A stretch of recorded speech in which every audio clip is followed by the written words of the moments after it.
अब हम आपको यूक्रेन और रशिया के बीच चल रहे युद्ध के बारे में बताना चाहते हैं। आपको इस युद्ध में मारे गए एक अमेरिकी पत्रकार की कहानी हम दिखाना चाहते हैं। आज आप युद्ध का सीधा प्रसारण ऐसे देखते हैं अपने घरों में बैठकर जैसे आप टीवी पर कोई रियलिटी शो देख रहे हैं, लेकिन क्या आपने कभी सोचा है कि युद्ध का यह सीधा प्रसारण आपको उन पत्रकारों की बदौलत देखने को मिलता है।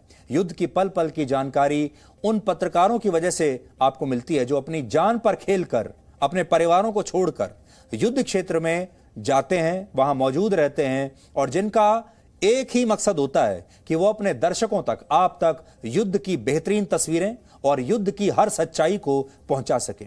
किसी भी पत्रकार के लिए सच को दिखाना एक जुनून की तरह होता है और वो जुनून कई बार ऐसा रूप ले लेता है कि रिपोर्टर्स उस जुनून के सामने अपनी जान की बाजी लगाने से भी पीछे नहीं हटते। इसलिए आज हम आपके साथ मिलकर दुनिया भर के तमाम बहादुर पत्रकारों को सलाम करेंगे, लेकिन सबसे पहले आपको इस अमेरिकी पत्रकार के बारे में बताते हैं जिनका नाम ब्रेंट रेनॉल्ड था। वो यूक्रेन की राजधानी कीव में एक प्रोजेक्ट के तहत युद्ध क्षेत्र में रिपोर्टिंग कर रहे थे और कल हमले के दौरान वो कीव के इरपिन क्षेत्र में मौजूद थे और आरोप है कि इस दौरान रशिया के सैनिकों ने उनकी गोली मारकर हत्या कर दी। इस हमले में उनका एक साथी पत्रकार घायल भी हुआ है और ब्रेंट रेनॉल्ड पत्रकार होने के साथ साथ एक बहुत ही प्रतिभाशाली फिल्म मेकर भी थे। उन्होंने वर्ष 2015 में अमेरिकी अखबार न्यूयॉर्क टाइम्स के लिए भी काम किया था और फिलहाल वो यूक्रेन में एक शरणार्थी संकट पर केंद्रित एक फिल्म पर काम कर रहे थे जिसमें वो शूट कर रहे थे और वहां पर मौजूद थे। वर्ष 2017 में भी अगर आपको याद हो, मैं सीरिया गया था और उस समय मेरे पीछे इतनी गोलियां चल रही थी कि मुझे भी एक बार ऐसा लगा कि शायद मैं भी वापस नहीं जा पाऊंगा। आज मैं आपके सामने ये बात क्यों कर रहा हूं? क्योंकि ये जो विषय है ये एक रिपोर्टर होने के नाते मेरे दिल के बहुत करीब है और हमारे जी न्यूज में जितने हमारे साथी हैं जो रिपोर्टिंग करते हैं खासतौर पर, उनके भी दिल के बहुत करीब है।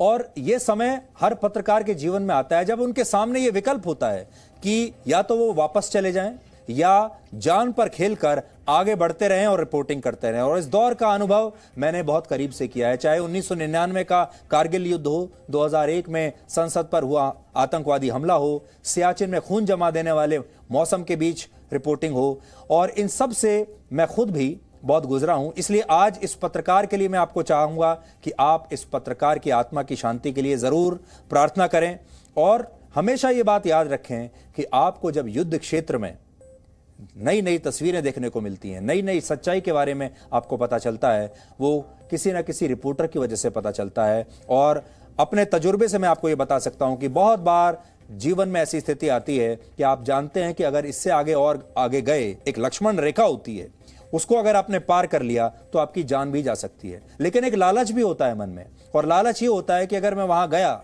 जहां कोई नहीं गया तो आप अपने दर्शकों को वो दिखाएंगे जो इससे पहले इस दुनिया में किसी ने देखा नहीं और किसी ने दिखाया नहीं।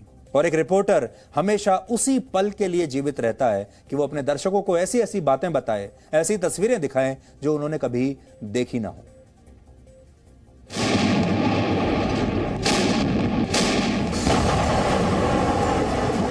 कारगिल की इस पोस्ट पर कई दिनों से दिन रात बमबारी चल रही है।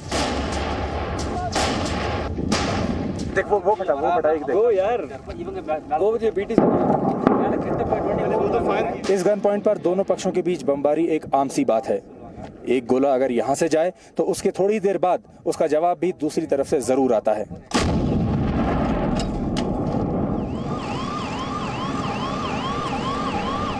ये जो आप देख रहे हैं सामने, ये पार्लियामेंट का मुख्य द्वार है जहां से एक सफेद एम्बेसडर में बैठकर ये सारे आतंकवादी इस सड़क से इस तरह से आए थे।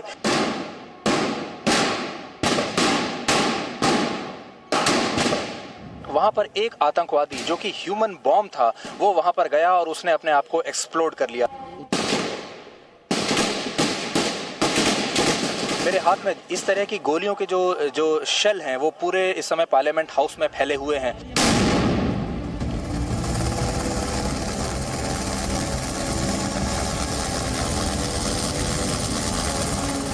इस हेलीकॉप्टर में भी अब सांस लेने में तकलीफ होने लगी है। मानव हो या मशीन, सबकी क्षमता वहां पर जाकर बहुत घट जाती है। टेम्परेचर अगर आप देख,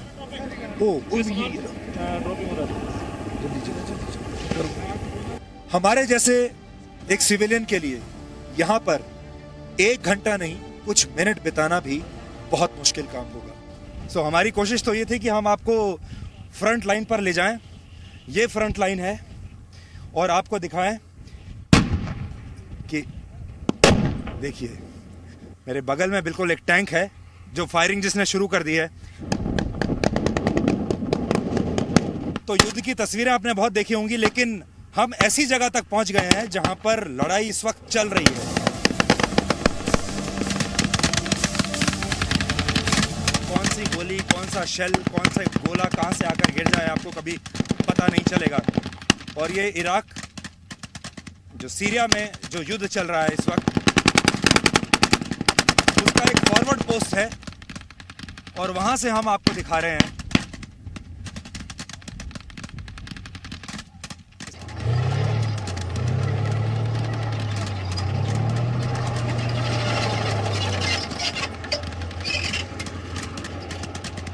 देखिए वॉर में ये होता है वॉर में, यहाँ पर कोई स्क्रिप्ट नहीं होती, यहाँ पर कोई पटकथा नहीं होती। और अभी शायद मैं आपसे बात करते करते इस टैंक के नीचे शायद आ गया होता। युद्ध क्षेत्र में 3 तरह के लोग होते हैं। पहले होते हैं सैनिक, जो अपने कर्तव्य के लिए उस युद्ध क्षेत्र में जाते हैं और दुश्मन की सेना से लड़ाई लड़ते हैं, क्योंकि उनके ऊपर जिम्मेदारी होती है अपने देश की रक्षा करने की। दूसरे होते हैं उस देश के बेकसूर नागरिक, जिन्हें उस युद्ध में ना चाहते हुए भी झोंक दिया जाता है और उन्हें संघर्ष करना पड़ता है। वो बीच में फंस जाते हैं और मारे जाते हैं अपनी मर्जी के खिलाफ। और तीसरे होते हैं पत्रकार, यानी रिपोर्टर्स, जो अपनी स्वेच्छा से युद्ध क्षेत्र में जाने का फैसला करते हैं और यह तय करते हैं कि वो युद्ध में नागरिकों के संघर्ष की कहानी भी दुनिया तक लेकर जाएंगे और सैनिकों की कहानियों को भी दुनिया को दिखाएंगे और युद्ध के बारे में एक एक जानकारी, एक एक सच दुनिया के सामने पेश करेंगे। और ये जो पत्रकार आपकी स्क्रीन पर है, ये भी इसीलिए वहां पर गया था ताकि सच दुनिया के सामने पेश कर सके। लेकिन इस दौरान बहुत बार कुछ पत्रकार हमसे बिछड़ जाते हैं, उनकी युद्ध में मृत्यु हो जाती है। और वर्ष 2017 में युद्ध और सैन्य संघर्ष के दौरान दुनिया भर के 26 पत्रकारों की मौत हो गई थी। आपको उनमें से किसी का नाम भी याद नहीं होगा और यह आंकड़ा हर साल उसके बाद बढ़ता ही रहा है। यूक्रेन और रशिया के बीच शुरू हुए इस युद्ध को अब 19 दिन बीत चुके हैं। आज दक्षिण पूर्व यूक्रेन के मैरियोपोल शहर में रशिया के फाइटर जेट्स ने बड़े पैमाने पर बॉम्बिंग की है और इस दौरान 150 से ज्यादा रिहायशी इमारतों को उन्होंने अपना निशाना बनाया है। यूक्रेन के स्वास्थ्य मंत्रालय का यह आरोप है कि इस कार्रवाई में रशिया ने वहां के सबसे बड़े अस्पताल पर भी बम बरसाए, जिससे इस अस्पताल के मैटरनिटी वार्ड में आग लग गई और इस हमले में एक बच्चे और उसकी मां की भी मौत हो गई है। अब तक लड़े गए इस युद्ध में इस शहर के 2100 नागरिक मारे जा चुके हैं और ये तस्वीरें आज आपको बताएंगी कि युद्ध एक देश से, उस देश के लोगों से क्या छीन लेता है। देखिए आप।